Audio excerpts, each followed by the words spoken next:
Conquérant pacifique. Chapitre 46. La libération de Paul. Tandis que Dieu bénissait l'œuvre de Paul à Rome, où les conversions se multipliaient et où les croyants se fortifiaient dans la foi, des nuages s'amoncelaient à l'horizon et menaçaient non seulement la sécurité de l'apôtre, mais aussi la prospérité de l'Église. À son arrivée dans la métropole, il avait été placé sous la surveillance d'un officier de la garde impériale, homme juste et intègre qui se montra assez clément pour laisser aux prisonniers une liberté relative dans son travail. Mais peu avant que Paul achève ses 2 ans de captivité, l'officier fut remplacé par un fonctionnaire de qui l'apôtre ne pouvait attendre aucune faveur. Les Juifs étaient alors plus acharnés que jamais dans leurs attaques contre Paul, et ils trouvèrent une alliée facile dans la seconde femme de Néron, créature dépravée, prosélyte juive, qui usa de toute son influence pour attiser leurs desseins criminels contre ce héros de la foi chrétienne. Paul ne comptait pas beaucoup sur la justice du César auquel il avait fait appel. Néron était plus débauché, plus libertin, plus atrocement cruel que tous les souverains qui l'avaient précédé. Les rênes du gouvernement ne pouvaient être confiées à un monarque plus despotique. La première année de son règne avait été marquée par l'empoisonnement de son demi-frère, héritier légitime du trône.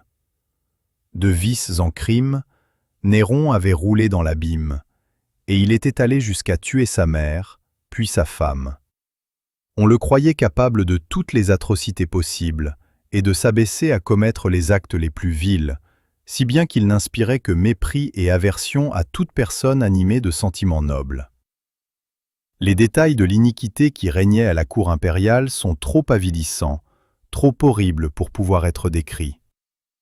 La vie dissolue de l'empereur faisait naître chez tous dégoût et répugnance, même chez ceux qui étaient obligés de participer à ces crimes.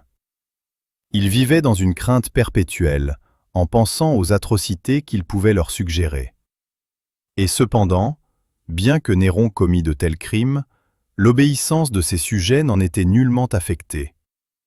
Il était reconnu comme le souverain absolu de tout le monde civilisé. Mieux encore, étant l'objet d'honneurs divins, il était adoré comme un dieu. À vues humaines, la condamnation de Paul par un tel juge était certaine. Mais l'apôtre savait qu'aussi longtemps qu'il resterait fidèle au Seigneur, il n'aurait rien à craindre. Celui qui, dans le passé, avait été si souvent son protecteur, le protégerait encore de la malice des Juifs et de la puissance de César. En effet, Dieu fut avec son serviteur. Au cours de l'interrogatoire de Paul, les accusations dont on le chargeait ne furent pas retenues et, contrairement au verdict qu'on attendait généralement de la part de ce monarque aussi versatile, Néron déclara le prisonnier innocent. Les liens de l'apôtre tombèrent donc, et il redevint un homme libre. Si son procès avait été plus longtemps différé, ou si, pour une cause quelconque, sa détention à Rome avait duré jusqu'à l'année suivante, il aurait sans nul doute péri au cours de la persécution qui sévit à ce moment-là.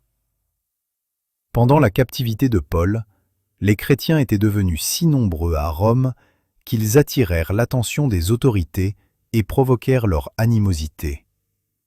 La colère de l'empereur s'alluma particulièrement contre les prosélytes de sa propre maison, et il ne tarda pas à trouver un prétexte pour faire des chrétiens l'objet de son impitoyable cruauté. Ce fut à peu près à cette époque qu'un formidable incendie éclata à Rome, détruisant presque la moitié de la ville. Le bruit courut que Néron lui-même avait provoqué cet incendie, mais pour détourner les soupçons, il déploya une grande générosité à l'égard de ceux qui étaient sans foyer et sans ressources. Cependant, il fut accusé de ce crime. Le peuple en fut irrité et fou de rage, aussi pour se justifier et pour débarrasser en même temps la ville d'une secte qu'il redoutait et haïssait. Néron orienta l'accusation vers les chrétiens. Son stratagème réussit, et des milliers de prosélytes, hommes, femmes, enfants, furent cruellement mis à mort. Paul échappa à cette persécution, car, après avoir été relâché, il avait quitté Rome et profité de cette dernière période de liberté pour déployer une intense activité. Il essaya d'établir une union plus étroite entre les églises grecques et les églises d'Orient, et de mettre en garde les chrétiens contre les fausses doctrines qui se propageaient et menaçaient de corrompre leur foi. Mais les épreuves et les perplexités de l'apôtre Paul avaient porté atteinte à ses forces physiques. Il ressentait les infirmités de l'âge. Il avait le sentiment qu'il en était à ses derniers moments de labeur, et comme son temps de travail s'abrégeait, son activité devenait plus intense. Son zèle ne semblait pas connaître de bornes. Déterminé dans ses desseins, prompt à l'action, puissant dans la foi, il allait d'église en église, en divers pays, s'efforçant de fortifier les croyants pour qu'ils puissent faire un travail fidèle au service de la cause, et que, durant le temps d'épreuve dans lequel ils entraient, ils demeurent fermement attachés à l'Évangile et témoignent fidèlement pour le Christ.